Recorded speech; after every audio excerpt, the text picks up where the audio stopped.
Now, I mean, growing up as a fan, who was like some of your big influences as a fan growing up, and then when you started like learning the craft a little bit more, like because often like, I know wrestlers they see things a lot differently when they start learning the craft, and they start appreciating other types of wrestlers and stuff. But who are those people for you growing up?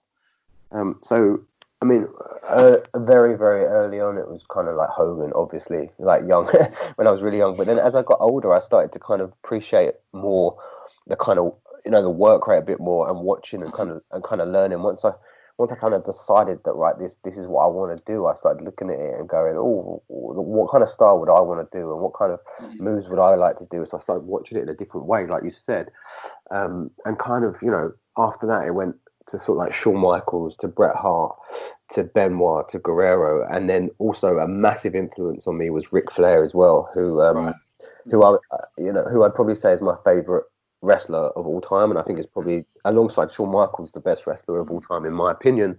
And so I just kind of I would say my style actually is way more sort of a bit more Benoit based, or Shawn Michaels, or I've got a technical side to me, but then I also do a little bit of high flying. A little bit of hybrid.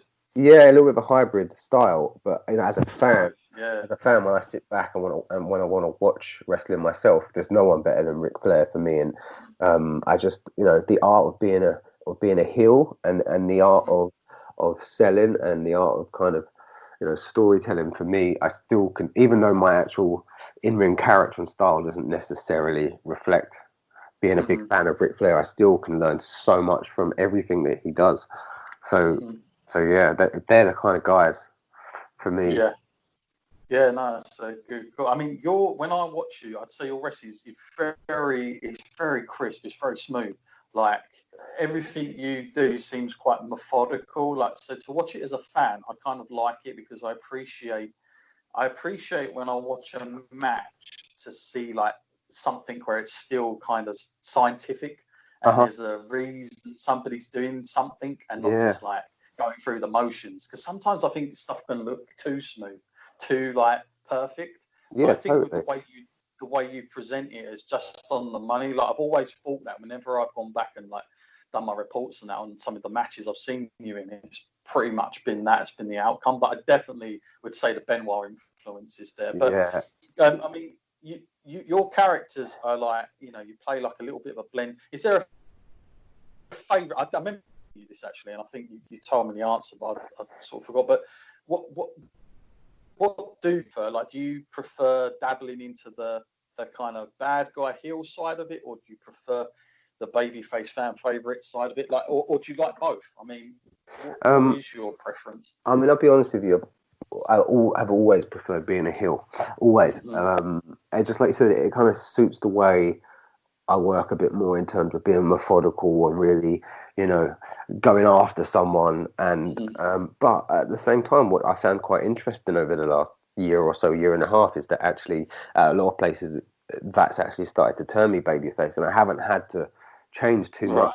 I haven't had to change too much to become a babyface. I haven't had to become this really like happy clappy baby face. I can still be quite methodical and nasty and just be me. And because people have gravitated towards me for whatever reason, they're behind me, and I don't have to change. I don't have to change too much. A bit like, and I'm not comparing myself to this person at all, because it's a completely different level. But if you look at Austin a little bit, back in the day, like he when he went from heel to babyface, he didn't change, did he? Really? And you could say this. You could say the same about Benoit as well. He worked heel and babyface, and he never changed his style in the ring. He never changed how aggressive he was. And you could say the same about Guerrero as well, and Bret Hart as well. To be honest, like if you look at these guys, it's not like whether they were heel or whether they were babyface, they changed the way they worked, or even necessarily changed the way they reacted to the fans. So that makes perfect sense actually. We've been talking a lot about like the art of a bad guy in today's society, and how difficult it can be to be genuinely hated and go full commitment with like the society we live in of politically correctness and social media. Can be a bit of a nightmare.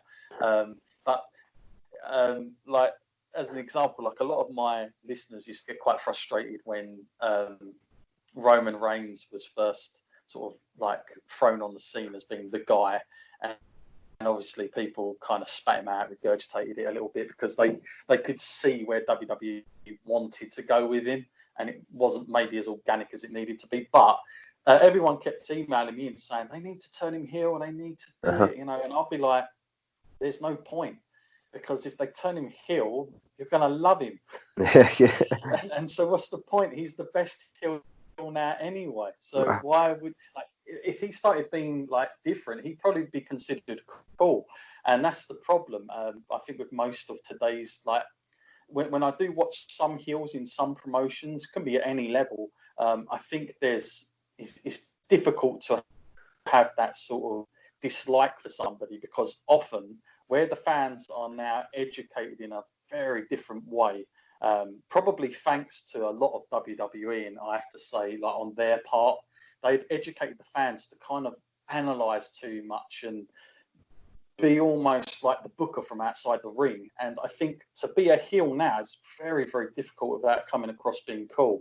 And then you know, you've got your poor like faces in there sometimes that are trying to do what everyone used to be doing, but it's so hard. It's hard, man. I'm totally with you. Where do you stand with that?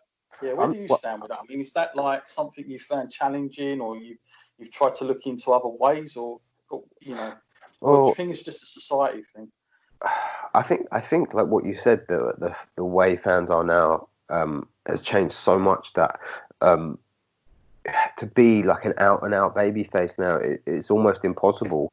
And at the same time, it's very hard to stay a heel. I think it's easy to start as a heel, to get people to hate you initially. This is what I found anyway, and seen with other people as well, actually, that like it's kind of easy to start out as a heel, but what's hard is to stay hated, actually, because if you're entertaining, what I found is that people will gravitate towards you and start to like you, no matter how much of an arsehole you are. Like if you're good at being an arsehole, they're gonna start to like you. And what's really hard now is for people to stay in that place where people genuinely dislike them. I think it also comes down to the fact that everyone, and I'm guilty of this myself, massively guilty, is that everyone wants to have great matches. Everyone wants to have a certain work rate in their matches. And actually, to be honest, as a heel, you probably need to rein that in a bit, and you need to be not as impressive, you know? You need to go out there and just get people to hate you instead of going out there to try and have the best match on the card, you know, trying to have that 5-star work rate match, which I'm guilty of myself completely. And then people start to gravitate towards you because you're a good wrestler, you know?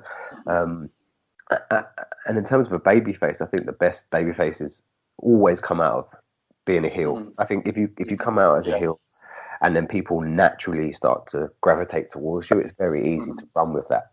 But actually to start out, I think, as a babyface is difficult. I mean, I think you need a certain level of charisma, and you need to be able to have a certain level of sort of like character-based, entertainment-based side to you, I think, to do that. Like, I tell you, someone who's really good at that is sort of like is Gene Money.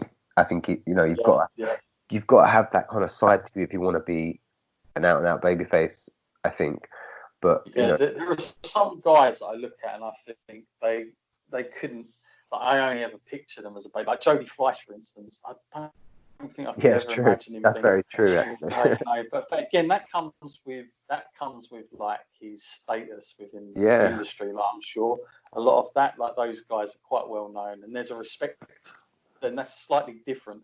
That's a different emotion to get off the fans, but it's difficult because like I was going back on like some old, like really old stuff, and it was interesting because heels, like even for WWF at the time, they never used to like sell merchandise and stuff like that, and it used to be a bit of an issue because obviously all the baby faces were making like good money on merch, like figures and t-shirts, and people are wearing their stuff, and the heels kind of didn't get a slice of any of that, but it was just about working with the biggest baby face you could get at the time, just to try and rein some of that money in. But like, again, that's such a heavy burden to take. Like, if you're on the independent scene, to like just take that as well, and then go home still as the character and take it all on social media. I mean, I just I'm not sure it'll ever really truly come back.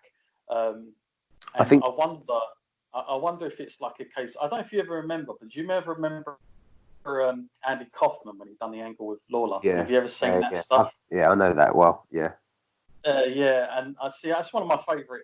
Andy Kaufman's like one of my biggest influences in life. Like, I really dig what he was doing, like not just in the wrestling side, but like everything. And it was like, lots of layers to the guy, clearly. But I think that's kind of like in today, that's kind of where it's got to go to, where you've almost got to like trick everybody almost. But it's a heavy commitment, and that guy, I mean, he was like fully devoted to everything he ever did. But I I mean, think it takes its toll on you. I think you hit the nail on the head though when you were saying about social media a minute ago, and I think that's one of the biggest keys right now to why you don't necessarily get those out and out heels that are just hated by everyone anymore, because you kind of have to be yourself on social media a little bit. You can't just be full gimmick or full kayfabe on social media, because people, the people who are going to be seeing that on social media are the adult fans, and they know that it's not real. They know that we're portraying a character, and sometimes they see it as we're insulting their intelligence a little bit if we're trying to push our character out as well on social media. So then you've got to be a bit more real on social media, and I had to kind of learn that myself, find that line between playing a character when you're wrestling, but then when you're on social media trying to interact with people on a bit more of a real level, and coming out and showing your actual real personality and your real self. And then I think once you start to do that, people start to know you more as a person. They start to like you more, and then I think they find it harder to then dislike you when it comes to doing shows. And there's a few people who I think are quite good at doing that still, even to this day. So I think Spike Gervais is one person who I think very very good at being a heel. Is probably the best heel in the country, I think. He manages to walk that line really well, that even on social media, when you can see his real life persona, he manages to do it in a way that you still hate him when you see him when he comes out as his character. I think Paul Robinson is very good at that as well, although he manages to stay off social media more than most. He still uses it, but just as well. He's not at that. Yeah, it might be for the best sometimes. But Paul Robinson's amazing heel, and so there are people that can still do it. It's just harder, It's just harder in this day and age when you've got so much access to people. Yeah, and I don't know who it was, but someone I had on recently, they was like, the problem with like being fully devoted to is that even some promoters start buying into what the fans are saying about you, and they don't book you because it's a lot of. So they were saying like, unless you have the absolute promoters backing 100% in what you're doing, there's no point being an independent wrestler, like freelancing for all these promotions, because you're likely never going to get booked. Do you know what I mean? So it's really hard to. I couldn't agree more. That is such a important part of making a name for yourself in this country, is that if you want to push the boundaries on social media or even on shows, or if you really want to push your gimmick or your character all the way, you've got to have a few people behind you before you do that, and really in your corner, because otherwise you do run the risk of, like you said, people might, if you upset fans online, and you haven't already got someone in your corner, and you haven't already got promotions that want to bring you in, want to book you, and want to use you, then you do risk alienating everyone at that stage. You kind of got to have a bit of a following behind you before you do that kind of thing, and before you can really go all out on social on shows as well. You've got to have that. It's like a safety net. Do you know what I mean? You've got to have that. So important, and I don't think a lot of people realize that actually. When you started out like wrestling, when did the time come where you felt like after like the first couple of years in the business, like when did you when did you have that one defining moment where you thought,